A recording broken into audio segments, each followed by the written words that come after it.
ये सिर्फ ABCD नहीं है, ये हमारी राइटिंग का 80% कवरेज है. So once we are familiar enough with about how to go for small cursive alphabets, हम अपनी आंसर प्रेजेंटेशन का एक मेजर चंक को मास्टर करते हैं. इसके लिए मैं आपको एक सिंपल सा स्टेप आज बताती हूँ कि whenever we are going for cursive small case alphabets, which is one of the speedier handwriting in the world, we have to go for two rules.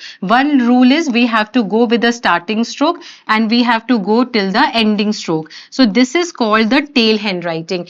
So whenever we are making this starting stroke and ending stroke in any of the alphabets, this comes up to the cursive small case alphabets. Small case cursive alphabets का usage हमारी joinings के अंदर आता है, हमारी wrist movement में आता है. We'll be able to move our hand while writing on an surface into a steady manner. इन सभी चीजों को देखते हुए ये particular handwriting is the most widespread form of a handwriting, क्योंकि एक confusion create हो जाती है print format करें या cursive करें. Cursive is not the kind of a kiddish handwriting or a kind of a calligraphic writing, although this amount of an handwriting with starting stroke and ending strokes gives an edge over the speed into your particular examination. So I'm not favoring any one particular form of writing, but अगर आपको लगता है कि आपको cursive writing का एक proper way जानना है for all the alphabets, comment down in the section. I'll be specially making some long videos for you जिसके अंदर I'll be teaching you how to go with this kind of an handwriting.